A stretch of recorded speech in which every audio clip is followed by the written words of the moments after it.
bueno, hoy vamos a continuar también con esta serie de sermones que tienen que ver con cómo Cristo está buscando al perdido.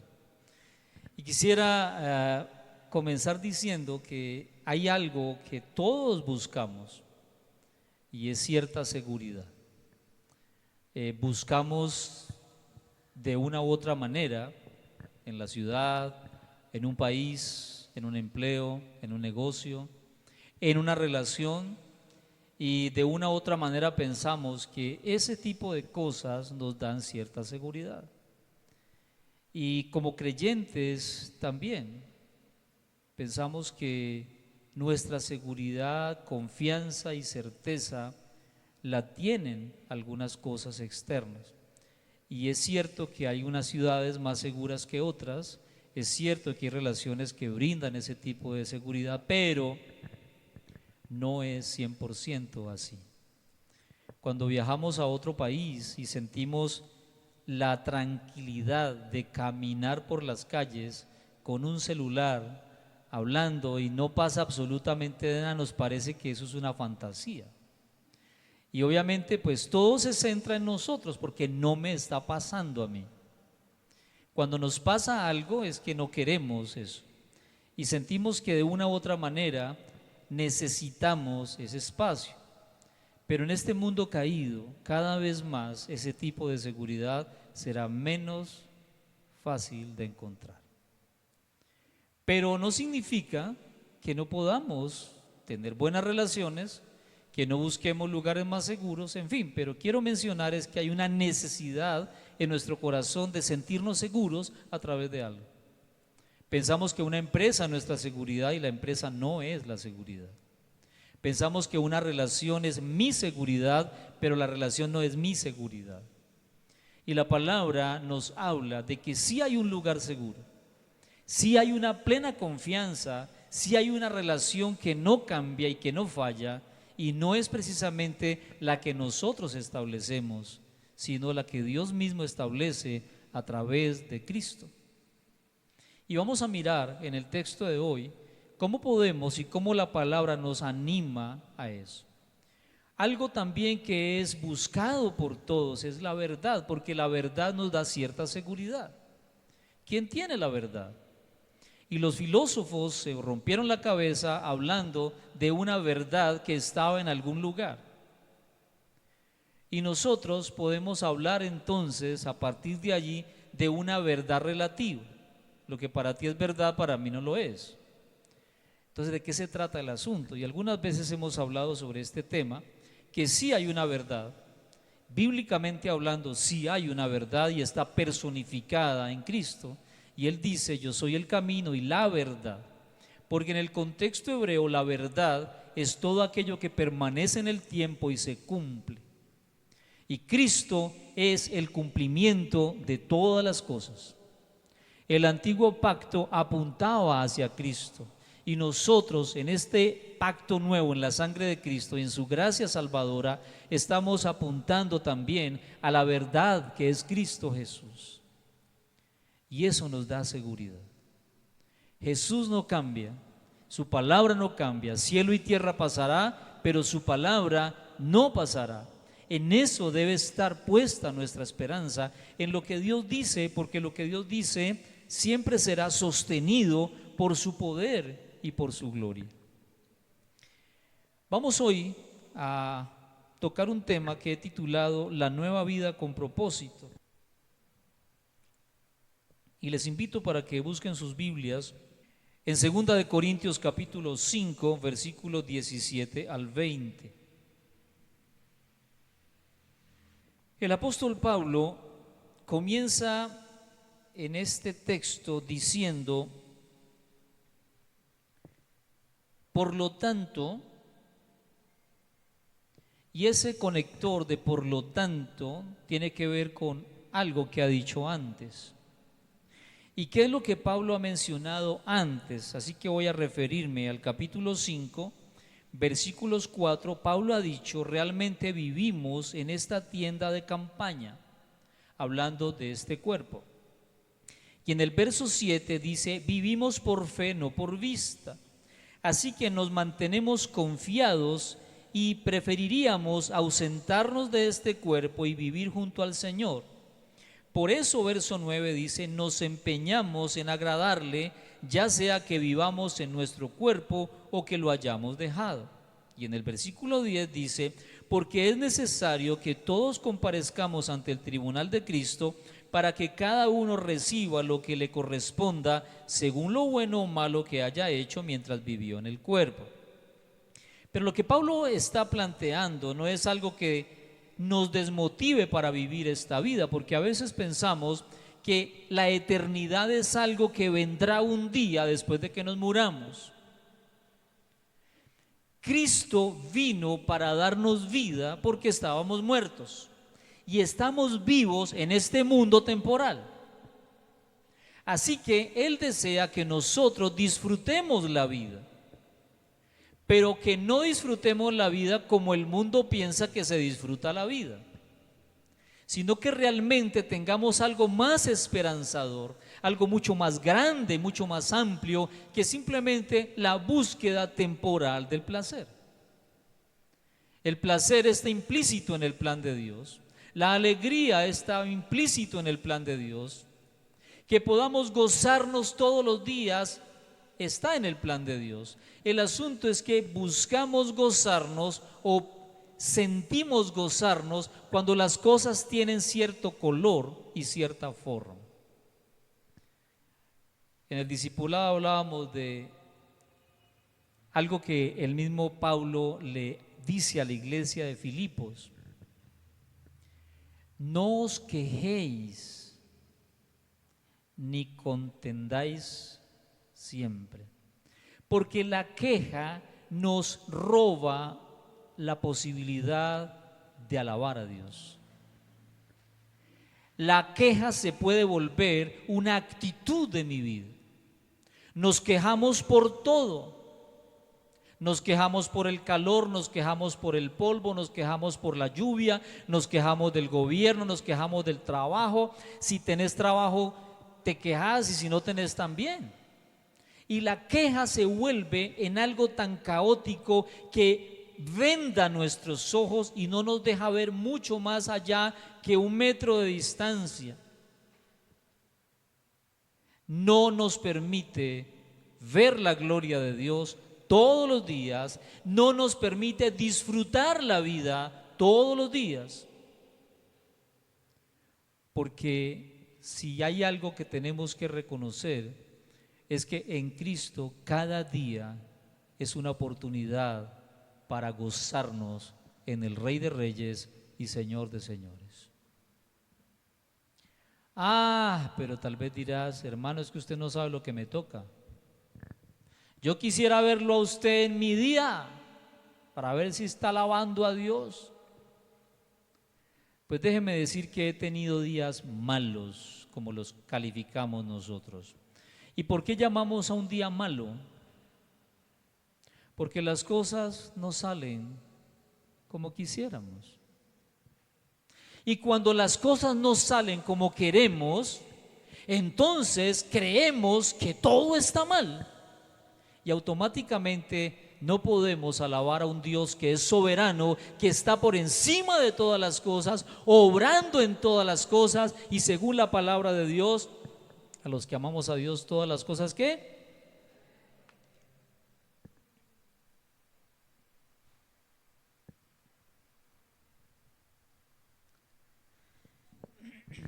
Y Pablo dice: por lo tanto, con esto en mente, veamos lo que nos dice 2 Corintios 5, 17 al 20. Leo en la Nueva Versión Internacional: por lo tanto, si alguno está en Cristo, ¿es una qué? Lo viejo sigue molestando. ¿Lo viejo qué? Ha pasado, ha llegado lo nuevo. Todo esto proviene de Dios, quien por medio de Cristo nos reconcilió consigo mismo y nos dio el ministerio de la reconciliación. Esto es, que en Cristo Dios estaba reconciliando al mundo consigo mismo, no tomándole en cuenta sus pecados y encargándonos a nosotros el mensaje de la reconciliación. Así que somos embajadores de Cristo, como si Dios rogase o los exhortara a ustedes por medio de nosotros. En nombre de Cristo les rogamos que se reconcilien con Dios. Padre, en esta hora alabamos tu nombre, Señor, y te damos gracias. Te pedimos, Espíritu Santo, que seas tú revelándonos esta verdad, que afirmes en nuestros corazones lo que tú quieres enseñarnos hoy, y que en medio de las circunstancias que vivamos podamos reconocer la grandeza y soberanía de nuestro Dios. Guíanos a alabarle, guíanos a obedecerle, guíanos a conocerle cada día más. Te damos muchas gracias por tu dirección y compañía en esta tarde. Amén. Quisiera mencionar 3 puntos importantes que Pablo dice a la iglesia de Corinto en esta segunda carta. Y esto es las promesas y bendición de estar en Cristo. Si alguien nos preguntara qué es ser salvo, creo que una forma de decirlo sería estando en Cristo. Estar en Cristo es estar en un lugar seguro. Porque cuando estoy en Cristo, toda mi vida está en Él, está segura.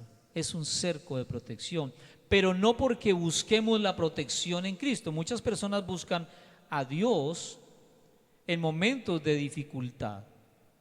Buscan a Dios en crisis económicas, porque creen que Dios está para satisfacer su necesidad, pero la Biblia nos habla que Dios quiere tener una relación íntima, personal con nosotros, y eso solamente es posible gracias a la reconciliación que Él ofrece a través de ¿quién?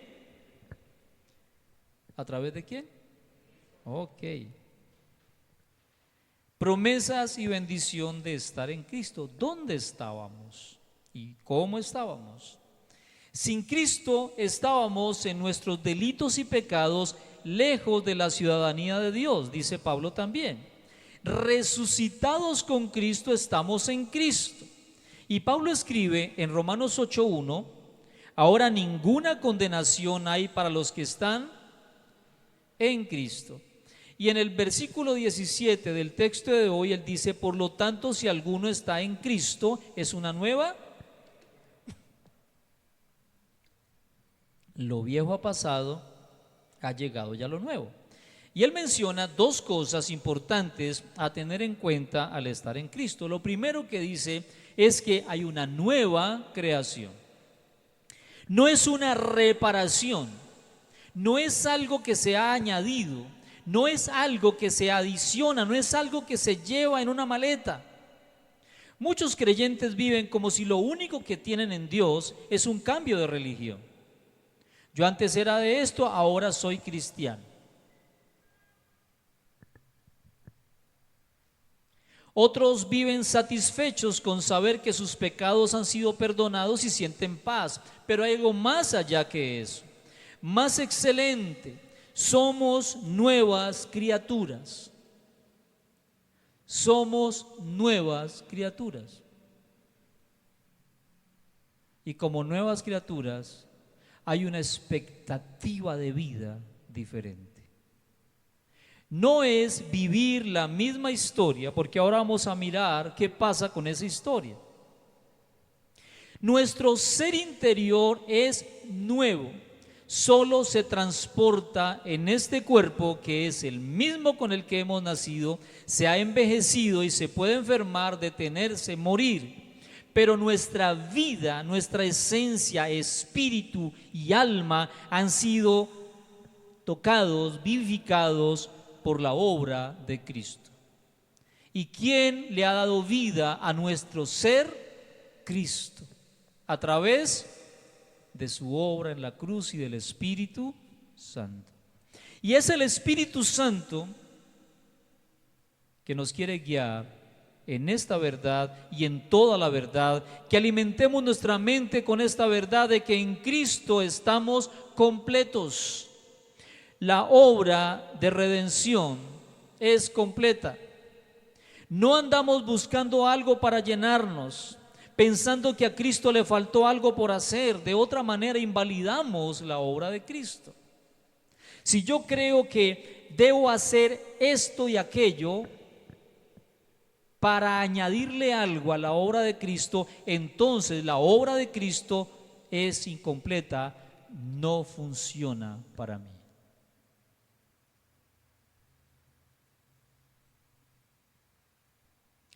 Recuerdan que Pablo exhorta a los Gálatas diciéndoles cómo, empezando por lo espiritual, terminan ahora en el de hacer, no comer, comer, no hacer. Y luego les dice: Gálatas insensatos. Algunas versiones lo traducen estúpidos. Porque es una estupidez tener la gracia de Dios, estar limpios por su sangre y creer que tengo que hacer otras cosas para sentirme más de lo que ya soy en Cristo Jesús. La segunda cosa que menciona el apóstol de las promesas y bendición de estar en Cristo es que lo viejo ha pasado. El pasado siempre es un punto de conexión. Precisamente cuando no entendemos que somos nueva creación, seguimos entonces viéndonos como antes. Si no creo que soy una nueva creación, ¿qué me queda? Vivir de la manera pasada. Seguimos viéndonos como antes y empezamos a decirnos a nosotros mismos: es que nada ha cambiado, yo lo mismo, y empezamos a ver a los demás y de la misma manera, lo mismo con las mismas. Vea, todo el tiempo que llevan la iglesia y el mismo, con las mismas vainas. ¿Por qué expresamos eso? Porque seguimos viendo desde nuestra perspectiva humana y no estamos viendo desde la obra de Cristo, porque de la obra de Cristo ninguno de nosotros somos lo mismo. Somos nuevas ¿qué? Criaturas. Por lo tanto, mi esposa ya no es la misma Rosa sin Cristo. Cuando yo le veo las faltas o las fallas a mi esposa, es porque mi orgullo se conecta con lo humano, con lo carnal y no con lo espiritual. Lo mismo cuando ella me mira y ves mi perfección y dice: wow, dice Raúl está lleno de fallas, está lleno de errores, pero la obra de Cristo nos conecta con algo maravilloso. En Cristo somos una nueva creación. En Cristo somos hijos de Dios que Dios mismo nos ve perfectos a través de la sangre de Cristo. Y ese es otro motivo para alabarle. Porque si quitas la sangre de Cristo, ese nuevo pacto, lo único que nos vamos a encontrar es con la justicia de Dios que reclama pago por el pecado. Pero cubiertos con la sangre de Cristo, nuestra deuda ha sido saldada. No hay deuda con Dios solo porque nos hemos acogido a la obra redentora de Jesús. Nuevas criaturas. Cuando yo comienzo a verte a ti, a mi esposa, a mis hijos como nueva creación en Cristo, entonces tendré razones para alabar a Dios, orar por mi cónyuge, orar por los hijos y darle gracias porque es una nueva creación. y le pediré perdón por las 1000 veces que juzgo y señalo las debilidades que tiene. Qué difícil nos resulta a veces dejar atrás el pasado. Nos asimos de él porque sea como sea que haya sido, es algo que conocemos, sabemos qué se trata y de qué se trata, incluso viviendo en situaciones conflictivas y dolorosas. Permanecemos anclados a situaciones del ayer, porque tal vez hemos desarrollado cierta fortaleza en medio de la crisis. Y ahí yo tengo resistencia, como decimos vulgarmente, ya tengo callo. ¿Y yo qué me pongo a hacer? Entonces tenemos relaciones tortuosas, dañinas, y pensamos que es la voluntad de Dios que nos estén hiriendo o hiriendo, dañando al otro, cuando necesitamos también hacer altos y poner límites y distancias para que la obra de Cristo realmente sea quien transforme a los corazones. No se necesita fe para ver nuestro pasado.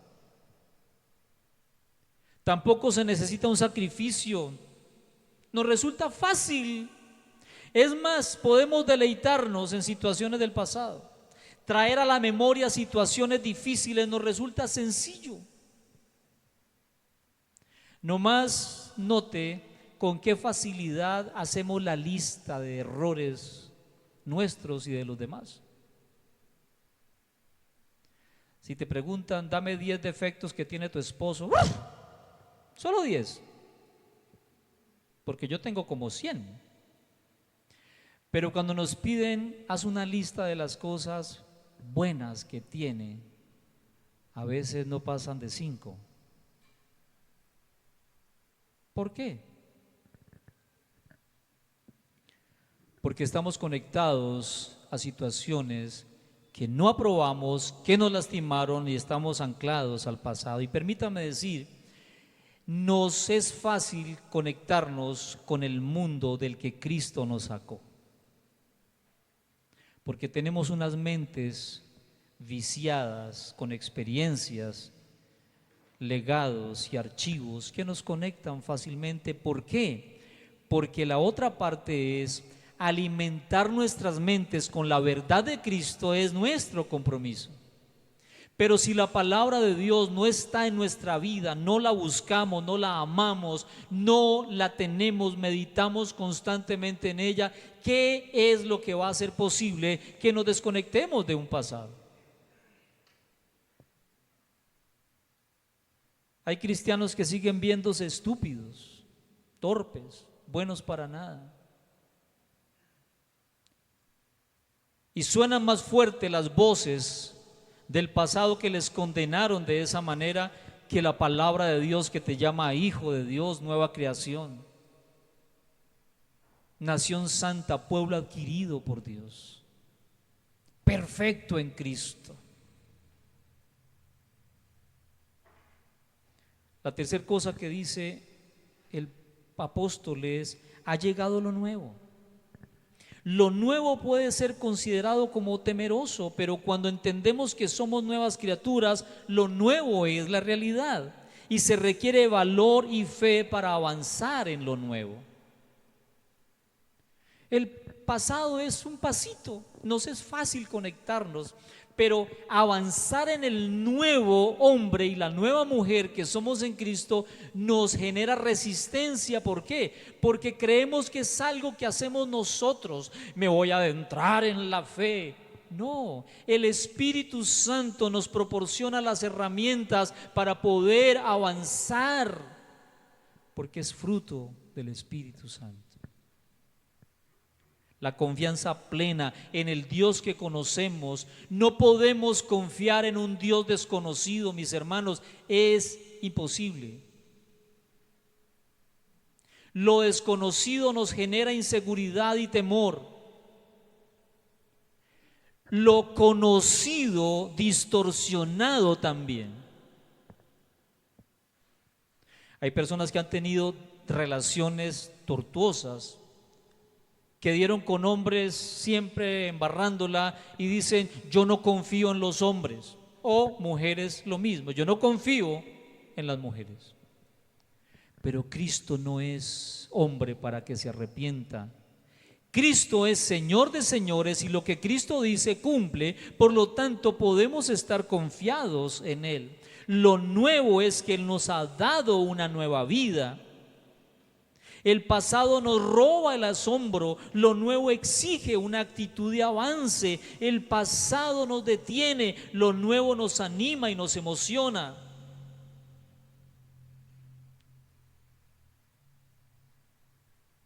Pero la idea de esta verdad no es un asombro temporal, sujeto a las circunstancias, sino sujeto a la realidad de la vida eterna. Ha llegado lo nuevo. Lo nuevo siempre nos alegra. Cuando estamos estrenando casa, hay una expectativa, el movimiento, la organización. Llegan la nueva nieta, hay todo un movimiento. Lo nuevo siempre, queremos estrenar, ¿verdad? Tenemos eso metido en la sangre en los latinos, el estreno. Y nos sentimos, estoy estrenando. Qué bueno que nos alegráramos también cuando pensamos en la obra de Cristo en mi vida. Señor, no estoy estrenando algo que se va a acabar. Vivo en una vida que me llena de esperanza y expectativa, bien cimentada en la verdad de Cristo, que me mantiene firme aún en medio de las situaciones que el mundo lee un día de desastre. En Cristo no hay días desastrosos. En Cristo siempre hay días de esperanza y oportunidad de crecer en la fe. El segundo punto que quiero mencionar y que Pablo menciona es el autor de toda bendición, versículos 18 y 19. Todo esto que hemos mencionado proviene de Dios, quien por medio de Cristo nos reconcilió consigo mismo y nos dio el ministerio de la reconciliación. Esto es, que en Cristo Dios estaba reconciliando al mundo consigo mismo, no tomándole en cuenta sus pecados y encargándonos a nosotros el mensaje de la reconciliación. Miremos algunas cosas que Pablo dice. Todo se origina en Dios. Todo proviene de Dios, por lo tanto, no tenemos un papel protagónico en la escena. No hay algo que tú y yo podamos generar para transformarnos. Es Dios quien ha provisto lo que tú y yo necesitamos para la transformación. Y cuando Pablo dice, transformaos por medio de la renovación de vuestro entendimiento, Él nos da el recurso para la transformación.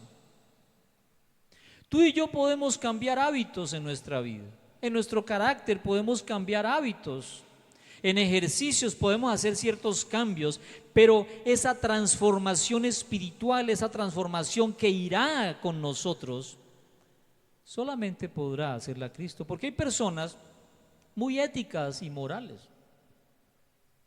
Yo le escucho mucho a Leo una frase y es: no se trata de enseñar principios, porque si se tratara de principios, los japoneses nos llevan años luz en principios.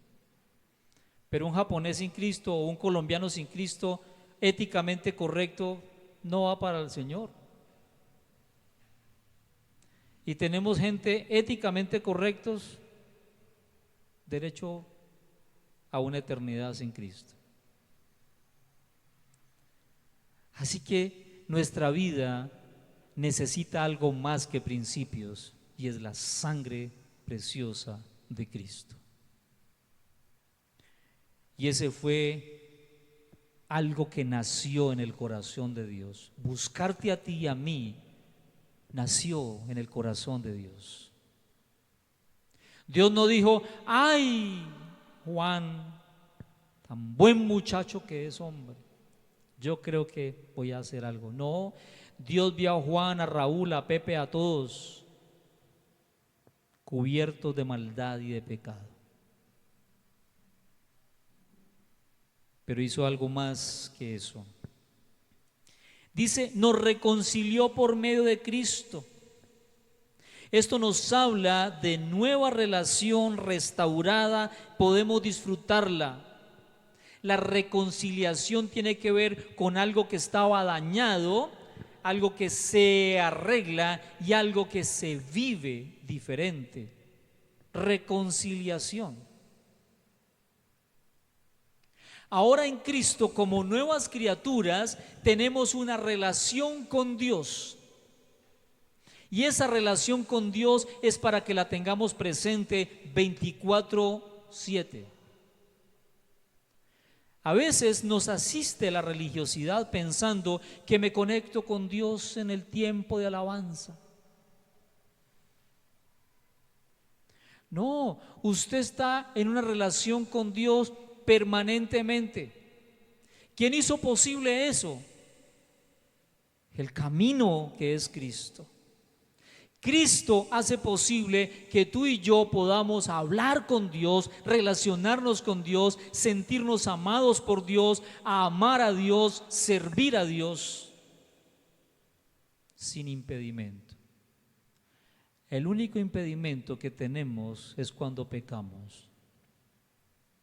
Pero aun cuando pecamos, dice Primera de Juan, abogado tenemos para con Dios. Acudimos a la obra de Cristo y Él nos perdona. Y se restaura diariamente esa comunión con Dios. Nos encomienda el ministerio de la reconciliación.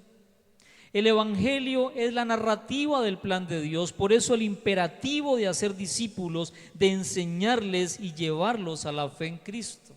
Si Él nos encarga ese ministerio, es porque espera que tú y yo lo hagamos. No es opcional. No es si te parece, si tienes el tiempo, si lo vas a pensar. Jesús no dice, tómate unos años, yo sé que eso es muy difícil analizarlo, cuando estés listo me avisas. Porque se espera que las nuevas criaturas que tienen una relación personal y perfecta con Dios, llevemos el mensaje de reconciliación con Dios, y es solamente a través de ¿quién? De Cristo. Porque Él dice, Cristo es el medio por el cual el ser humano puede ser reconciliado con Dios. En Cristo Dios estaba reconciliando al mundo, a la humanidad consigo mismo, no tomándole en cuenta sus pecados. Y aún así, aunque el mundo estaba cubierto de pecado, cada hombre, cada mujer, Él levantó un sacrificio en el altar para que todo aquel que en Él crea no se pierda, sino que tenga vida eterna. No hay intervención humana en este plan. Dios proveyó el sacrificio, así como cuando Abraham iba a sacrificar a Isaac. Dios proveyó el animal para el sacrificio. Dios proveyó la oveja que fue sacrificada para cubrir el pecado de Adán y Eva con esa piel. Porque para poder cubrir el pecado tiene que haber un sacrificio. Y tu pecado y el mío está cubierto delante de Dios porque hubo un sacrificio, y ese sacrificio fue Cristo, para que todo aquel que en Él crea, sino que tenga vida eterna. Y Pablo dice, hay un mensaje que proclamar, y encargándonos a nosotros el mensaje de la reconciliación. Ahora, ¿qué debemos hacer? Hay muchos creyentes que dicen: yo no comparto de Cristo porque yo no sé cómo hacerlo.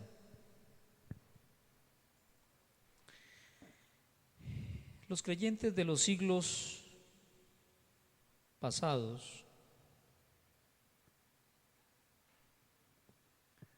no recibían una capacitación. Ellos hablaban de lo que habían oído, de lo que sabían que Cristo había hecho en sus vidas. Y es verdad que podemos capacitarnos, pero ese no será un pretexto jamás para decir: ¿por qué no le comparto a otros de Cristo? Hay algo que me asombró siempre desde muy joven, precisamente sobre el tema de cómo compartir de Cristo. Jesús sana a un ciego, y me corrigen si no era el ciego, pero era un ciego, y él quería seguir a Jesús. Y Jesús le dice: ve a tu casa y cuéntales cuán grandes cosas ha hecho el Señor por ti. Ahí estaba lo que el hombre tenía que compartir. ¿Y qué tenía el ciego que compartir? Pues un Jesús que le había sanado y seguramente le había salvado, porque al poner su fe en Jesús, también estábamos hablando de esa oportunidad. Tal vez siguió a Jesús después y conoció más acerca de la obra de Cristo. Y mi punto es: ¿tú tienes claro lo que Cristo ha hecho por ti? ¿Y tienes evidencia de lo que Cristo ha hecho en tu vida? Eso comparte. Hay personas que saben muchos versículos de la Biblia, pero ni siquiera ese es el punto. Hay personas que recién aceptan a Cristo y gozosos le comparten a su familia. No se sabe ni un versículo bíblico, pero les hablan que hubo alguien que murió en la cruz por sus pecados y que le da la certeza de la salvación, y eso es más que suficiente. Como digo, no estoy quitándole, restándole a la capacitación. Hay algunas guías que le ayudan muchísimo a uno a hacer un discurso, pero recuerden que no es tu estrategia la que evangeliza, nuestra estrategia la que transforma, es el Espíritu Santo y la palabra de Dios que habla al corazón cuando es expuesta la persona al Evangelio. Pero hay que anunciar el Evangelio. Pablo dice: ¿y cómo van a creer si no hay quien les predique? ¿Y cómo entenderán si no hay quien les explique? Tenemos diferentes casos en la Biblia de personas que estaban leyendo la Torá, los escritos, los manuscritos. ¿Y cómo voy a entender si no hay quien me explique? Hay personas que leen la Biblia y dicen: no, eso me tiene más confundido. Necesitamos hablar de Jesús. Y yo le puedo contar a alguien: mira, yo no sé realmente sobre ese tema, no comprendo mucho más allá de lo que me estás preguntando, pero quiero contarte algo. Conocí a alguien que transformó mi vida. Vivía creyendo que esto era significativo, pero sufría. Pero él me enseñó algo maravilloso y la gente empieza: ¿quién es? ¿Pero quién? ¿A quién conociste? Y cuando le hablas de todo lo que ha pasado en tu vida, le puedes decir: esa persona se llama Jesucristo. Tal vez se rían de ti, pero tú has hecho tu labor. Y eso es lo único que Dios nos llama a hacer: comparte de Cristo. No es arrebatarle una declaración a las personas. ¿No? Muchas personas te escuchan, no dicen nada, tal vez te dicen: me parece muy interesante, en otra ocasión yo miro a ver, pero tú estuviste dispuesto a hablarle. El Espíritu Santo siembra una semilla y por allá alguien regará esa semilla y dará fruto, porque el crecimiento de la semilla lo da ¿quién? El Señor. Pero hay que hacerlo. Podemos sentirnos cómodos. Ay, ya recibí a Cristo, soy salvo, aleluya, estoy creciendo en la palabra de Dios, estoy conociendo al Señor. Déjame decirte, una manifestación de que conoces a tu Señor es que hablas de tu Señor. Cuando uno está enamorado de alguien, uno habla de esa persona todo el tiempo. A mi esposa le pasaba, a mí también. Yo guardaba el palito del primer helado, la primer servilleta con la que secó sus labios. Esa no la sabían, ¿no? ¡Ja! El dibujito que le hice en la servilleta.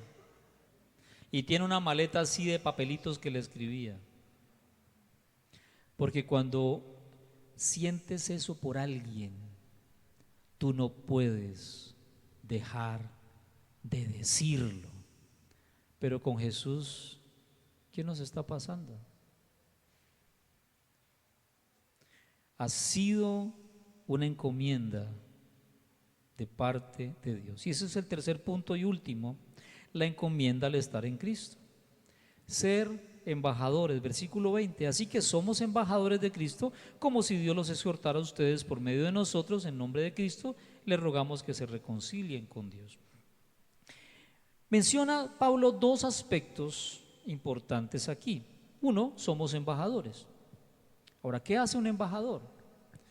Se espera que un embajador represente a su país, pero una persona que representa a un país debe conocer a su país. Debería haber nacido en su país, haber vivido en ese país, haberse preparado en ese país y haber conocido acerca de su país para representarlo ante el mundo. Si tú y yo hemos sido llamados a ser embajadores de Cristo, pues ya tenemos lo básico, hemos nacido con Cristo. Amén. Tenemos la vida de Cristo. Tenemos la palabra de Dios. ¿Qué necesitamos? Aprender más de Él, conocerle más y representarlo ante quién. Ante la congregación. Uy, qué espirituales sonamos en la congregación. Levantamos manos, aplaudimos, saltamos, aleluya. Hay una sonrisa siempre, matrimonios perfectos, relaciones, wow. Todo el mundo dice, qué perfección tan maravillosa en esa congregación. Pero cuando salimos por esa puerta, empiezan las peleas en el carro. Yo creo que las personas que pueden dar mayor testimonio de nosotros serían nuestros cónyuges, nuestros hijos y los más cercanos. Es más, la Biblia dice que cuando se vaya a nombrar algún diácono o algún anciano de la iglesia, un rasgo que debemos tener en cuenta es que tenga buen testimonio dentro de la iglesia y fuera de ella. Entonces habría que preguntarle al portero de la unidad, a la señora que trabaja en la casa, a los hijos, si realmente es un candidato o una candidato apto y apta para serlo. No aquí, porque aquí pues hay como un baño de cierta espiritualidad. Hasta para ir a comer el refrigerio, esperamos el turno, no hermano, siga. En la casa tal vez no, de malas. Bueno, son suposiciones nomás, perdonen. El embajador está siempre disponible, asume la responsabilidad, y Pablo está diciendo hay una responsabilidad del discipulado y es el entendimiento que, aunque no nos parezca, debemos estar siempre hablando y reflejando al Dios que representamos. Eso no es del pastor, el representante del Señor en la tierra, no. La iglesia es lo que representa el cuerpo de Cristo en la tierra. ¿Y quién es la iglesia? Número 2 y último, la razón de este privilegio. Dice, en nombre de Cristo les rogamos que se reconcilien con Dios.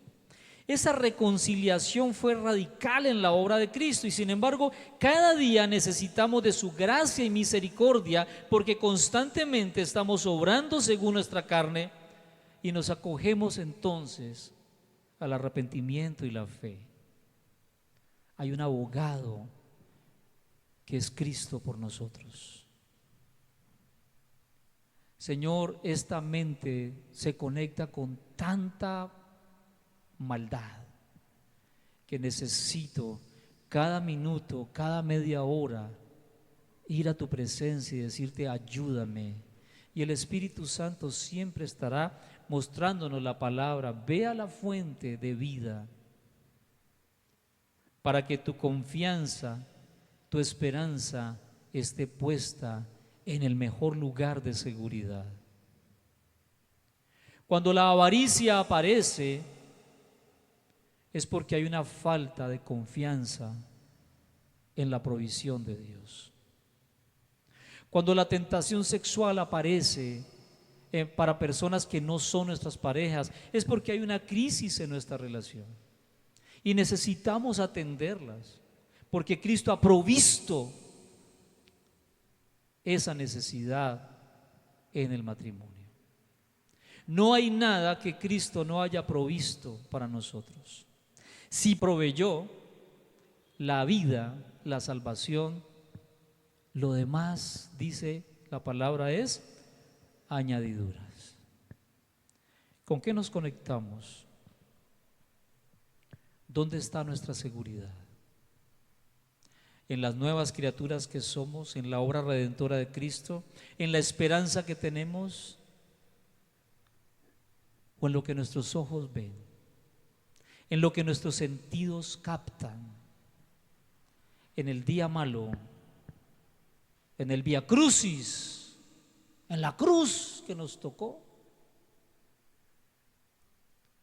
o en la obra maravillosa de Jesús que me dice que estoy en Él y soy una nueva creación, que las cosas viejas pasaron y aquí todas son hechas nuevas? Así que te pido, Señor, que me permitas vivir siempre para tu gloria, porque en Cristo no quiero ver días malos, quiero ver días para glorificar el nombre del Señor, para crecer en fe y para ir a tus pies. Ayúdame, Señor, porque no tengo ni idea qué hacer, pero tú lo tienes todo y lo sabes todo. Yo no sé qué me espera la próxima semana, ni siquiera sé qué voy a hacer en el colegio este nuevo año. Pero una cosa sé, es que el Dios que me ha acompañado 28 años allá estará conmigo. Eso es esperanzador. No hay días malos en Cristo Jesús. Hay días para ver la gloria de Dios.